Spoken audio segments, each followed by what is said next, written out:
नमः संस्कृताय विद्यार्थियों। आज की संस्कृत की कक्षा शुरू करने से पहले हम पिछली कक्षा के बारे में जानकारी लेते हैं। पिछली कक्षा में हमने धातु रूप के प्रकारों को और संस्कृत के तीनों वचनों और तीनों पुरुषों को पढ़ा और समझा। उसी क्रम में आज हम धातुओं के जो लकार हैं उनके बारे में पढ़ेंगे। धातुएं कितने लकारों में चलती हैं। तो आइए शुरू करते हैं आज की हमारी संस्कृत की कक्षा। तो हम संस्कृत में लकारों का सामान्य परिचय पढ़ रहे हैं। देखिए बोर्ड पर आपको दिख रहे होंगे, यहाँ 10 लकार लिखे हैं, यानी कि संस्कृत भाषा में 10 लकार या टेंस या काल होते हैं। जी हाँ, क्या अब हम इतनी सारी धातुओं को 10 लकारों में पढ़ेंगे? तो पहले हम उन लकारों का अर्थ समझते हैं। सबसे पहले देखिए है लट लकार। लट लकार का अर्थ होता है वर्तमान काल, ठीक है। दूसरा जो लकार है वो है लिट लकार। लिट लकार का अर्थ होता है, वैसे इसका अर्थ तो होता है भूतकाल, लेकिन ऐसा भूतकाल जो अभी मतलब आज को ना ले, आज वाले कल में ना जी के जो बीत चुका सिर्फ उसके वाक्य हों, तो वो आता है लिट लकार में। लुट लकार। लुट लकार का अर्थ होता है अद्यतन। अद्यतन का अर्थ होता है जो अब तक नहीं हुआ हो और परोक्ष में हो चुका हो। उसके बाद है रिट लकार। इसका अर्थ होता है भविष्य काल। और अगला है लेट लकार। लेट लकार का प्रयोग सिर्फ ईश्वर या वेदों या देवताओं के लिए ही प्रयोग किया जाता है, ये इसकी खासियत है, बाकी कहीं नहीं प्रयोग होता है। तो इस लकार में आप लिख सकते हैं लेट लकार सिर्फ ईश्वरी वाक्य या ईश्वर के लिए प्रयोग में लाया जाता है। अगला है छठवा लोट लकार। लोट लकार का अर्थ होता है यहाँ पर आपको आज्ञा देने वाले, प्रशंसा करने वाले, अनुमति देने वाले वाक्यों में, यानी कि हम ऐसे वाक्य जो आज्ञावाचक हों, जिसमें किसी की प्रशंसा की गई हो, किसी को अनुमति दी गई हो, ऐसे वाक्य बनाने के लिए हम लोट लकार के धातु रूपों का प्रयोग करेंगे। तो इसलिए इसको हिंदी में बोलते हैं आज्ञार्थ काल, यानी आज्ञा देने वाले। अगला है लंग लकार। इसे हम लंग पढ़ते हैं क्योंकि ये इंगा खाली है। अगर हम बात करें वर्ण में, तो कभी कभी क्या होता है कोई लड़ पढ़ा देता है, जबकि ऐसा कुछ नहीं है। इधर देखा ये बिंदी है और इधर ये हलंत है, तो यह है लंग लकार। इसका अर्थ होता है भूतकाल, जो कि सामान्य भूतकाल, क्योंकि ये भूतकाल ये हो चुके हैं। और अगला है लुंग लकार। उसके बाद है आपका लिंग लकार। और नेक्स्ट है विधि लिंग, लिंग लकार। लिंग लकार में अभी 2 उपभेद होते हैं। एक है आशीर लिंग। आशीर लिंग में आशीर्वाद देने वाले ही वाक्य होंगे, आशीर्वाद देने वाले वाक्य का ही सिर्फ प्रयोग किया जाएगा। और दूसरा जो उपभेद है वो है विधि लिंग लकार। विधि लिंग लकार में वे वाक्य आएंगे जो हमें चाहिए अर्थ में प्रयोग किए गए हैं, चाहिए, इसलिए इसे चाहिए अर्थ में भी बोलते हैं। अब चाहिए अर्थ में कैसे सर? देखिए, मुझे पुस्तक चाहिए, एक वाक्य है। अब इसमें जब चाहिए लगा है तो क्या करेंगे हम, विधि लिंग लकार में जो क्रिया चली हैं या धातु रूप चले हैं उनका ही प्रयोग किया जाएगा। तो ये चाहिए अर्थ में हुआ, ये आशीर्वाद। अब हम यहाँ पढ़ेंगे क्या, तो आपको परीक्षा की दृष्टि में पुस्तकों में जो पढ़ाया जाता है कक्षा 1 से 12वीं तक या फिर आने वाली प्रतियोगिता परीक्षा, वो 5 लकार पढ़ाए जाते हैं, 10 नहीं। तो 5 लकार कौन से, हम सिर्फ उनको ही पढ़ेंगे। देखिए, एक है वर्तमान का यानी लट लकार को पढ़ेंगे। दूसरा आपका लोट लकार को पढ़ा जाएगा। तीसरा लंग लकार को पढ़ा जाएगा।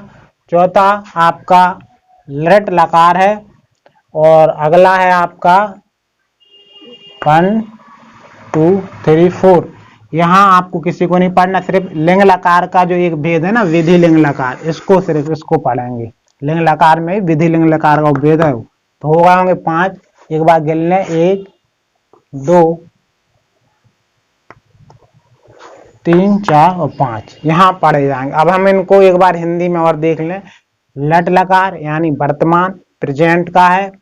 उसके बाद लिट लकार यानी भविष्य काल की बात की जाएगी, भविष्य काल के सेंटेंस में, वाक्यों में। उसके बाद लोट लकार आज्ञा, प्रशंसा या अनुमति देने वाले वाक्यों में प्रयोग किया जाएगा। लंग लकार भूतकाल में है, सामान्य भूतकाल, वैसे वैसे बोलते हैं सामान्य भूतकाल। उसके बाद आपकी विधि चाहिए में जो सेंटेंस या वाक्य बनेंगे उनमें प्रयोग करेंगे। तो अब हम यहाँ पहला जो लकार है काल है उसे पढ़ेंगे लट लकार वर्तमान काल को तीनों वचनों में और तीनों पुरुषों में। तो हम पहला लकार लट लकार यानी वर्तमान काल को पढ़ रहे हैं। तो बोर्ड पर आपको एक सारणी दिख रही होगी। अब इस सारणी में है क्या, इस सारणी में आपको धातु रूप करने की यानी लटला वर्तमान काल के धातु रूप याद करने की एक छोटी सी ट्रिक का प्रयास किया गया जिससे आपको थोड़ा सरल रूप बताया जा सके। देखिए वही बताए तीन वचनम, एक वचनम, द्विवचनम, बहुवचनम, तीन पुरुषम, प्रथम पुरुष, मध्यम पुरुष, उत्तम पुरुष। प्रथम पुरुष को अन्य पुरुष भी कहते हैं। कहीं कहीं ये अन्य पुरुष आ जाए लिखा तो बिल्कुल भी घबराने की जरूरत नहीं है, प्रथम पुरुष को ही हम बोलते हैं। तो ये बात हो गई। अब ये देखिए लट लकार में यदि आपको धातु रूप याद करना, धातु कोई सी भी हो, हजारों में से कोई सी भी रख लेना, लेकिन यदि आपको बस ये जो सूत्र है इसे याद कर लो तो आप कोई सी भी धातु रख लेना, आपकी समस्या का समाधान हो जाएगा। जैसे सूत्र है एक वचनम में ति, द्विवचनम में तह, ये विसर्ग है और विसर्ग का उच्चारण ह के रूप में होता है तह, और ये है अब यहाँ अंति होना चाहिए था, ठीक है, ये भी सही बात है। यदि मैं सब में अ लगा दूं छोटा आ, क्योंकि अभी हाल हमने एक धातु ली, जैसे उदाहरण के लिए लिया पठ, यह है पठ धातु, और इधर क्या क्योंकि मूल धातु है लिखने के लिए हलंत लगा देते हैं, तो अब इसे बोल नहीं सकते यानी इसका स्वर का सहारा लेना पड़ेगा, स्वर यानी आ, तो हम इसलिए यहाँ पर आ लगा सकते हैं छोटा।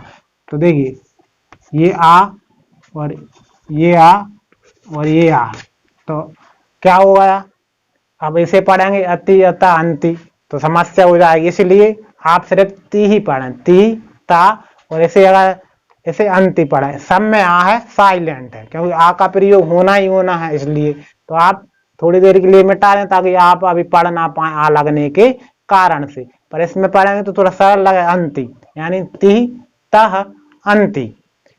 आप चाहें तो हमारे साथ बोलने का प्रयास कर सकते हैं, ती तह अंति, ऐसे ही आ लगा देंगे तो असी हो जाएगा सी थ थ। अब यहाँ ये किसकी मात्रा है, बड़े आ की, यानी कि यहाँ है लिखने की जरूरत नहीं है, लिख भी दोगे तब भी आपको मिटाना पड़ेगा जैसे धातु रखे। तो ये आमी आवह आमह, आमी आवह आमह, ये तो हो गया सूत्र को बोलने का तरीका। अब हम धातु लाए, चलिए पहले पठ ही लाते जिसका अर्थ होता है पढ़ना, पठ का अर्थ होता है पढ़ना। अब इस पढ़ना क्रिया है या धातु है पठ, उसको हम इस लट लकार के सूत्र में रख के देखते हैं। देखिए तो ये जो जैसे इधर आ जाएगा जो आ है जो साइलेंट है छुपा है, तो ये हलन तो अपने आप हट ही जाएगा, तो पूरा पठ बन जाएगा। तो ये बना पठ, तो हो गया पठती, क्या हो गया पठती। अब बाकी सब में पठ पठ लगाते जाएं, पठता, और ये वाला आ जो था इसे अब मिटाना पड़ेगा आपको, और पठंती, यहाँ भी पठ पठ रख लें, पठसी, पठथा, पठत, और यहाँ चूंकि बड़ा आ की मात्रा से लग गई है तो पठामी, पठामह, और पठा, पठावह, पठामह। तो ये तो हो गई। आप देखेंगे रखा हमने धातु को, और आप एक बार और पुनः दोहराएं, पठती, पठतः, पठंती, पठसी, पठथः, पठत, पठामि, पठाव, पठामह। यहाँ बड़ा ठा हो गया है इसलिए थोड़ा जोर से बोलेंगे उच्चारण में। तो ये तो हुई पठ की, लेकिन अब आपको अगर यही पता ती था अंति सी था आमी आवा आमा अगर याद है तो इसमें आप कोई सी भी धातु रख लें। मैंने पठ रखी, यदि भूलना है हम चलो गम धातु को रखते हैं, यानी यदि हम गम धातु को देखें गम, लेकिन रूप चलना है इसके गच्छ में, ये आपको याद रखना पड़ेगा, गम में नहीं चलेंगे, किस में चलेंगे गच्छ। गच्छ का ही दूसरा, गम का ही दूसरा रूप है गच्छ। गम का अर्थ होता है हिंदी में जाना, क्या होता है जाना। तो आप गम नहीं रखेंगे, गम रखेंगे तो गमती जो होता ही नहीं है, तो गच्छ रखेंगे, तो गच्छ धातु को वहीं आप रख दें तो हो जाएगा गच्छति, गच्छतः, गच्छन्ति। ठीक है, अब आप पट को मिटा दें क्योंकि अपन ने पट के रूप जान लिए। अब हम गच्छ रखेंगे, यहाँ आप गच्छ लगा दीजिए, वही सेम प्रक्रिया है इसकी भी, गच्छ लगा दीजिए। इसमें भी आप गच्छ लगा देंगे, इसमें भी आप गच्छ लगा देंगे और इसमें भी आप गच्छ लगा देंगे। अब आप इसे पढ़ें, वही रहेगा गच्छति, गच्छतः, गच्छन्ति, गच्छसि, गच्छथः, गच्छत, गच्छामि, गच्छावः, गच्छामः। तो ये तो हो गए गच्छ के। यानी कि अब सारी हैं तो ये कैसे हैं, देखिए उत्तम पुरुष में मैं, हमारी खुद की बात होगी तो इधर अगर हिंदी में इसके अंदर लिखा जाए तो क्या होगा, मैं जाता हूं, हम जाते हैं, या हम दो जाते हैं, दो ही वचन में हम सब जाते हैं। हिंदी में ऐसा लिखा जाए, हम सब जाते हैं। गच्छामी में यदि पठ में रखेंगे तो मैं पढ़ता हूं, हम दो पढ़ते हैं, हम सब पढ़ते हैं। यहाँ अब वाक्य बनाने की हम विधि बता रहे हैं। जैसे राम पढ़ता है, एक वाक्य है राम पढ़ता है।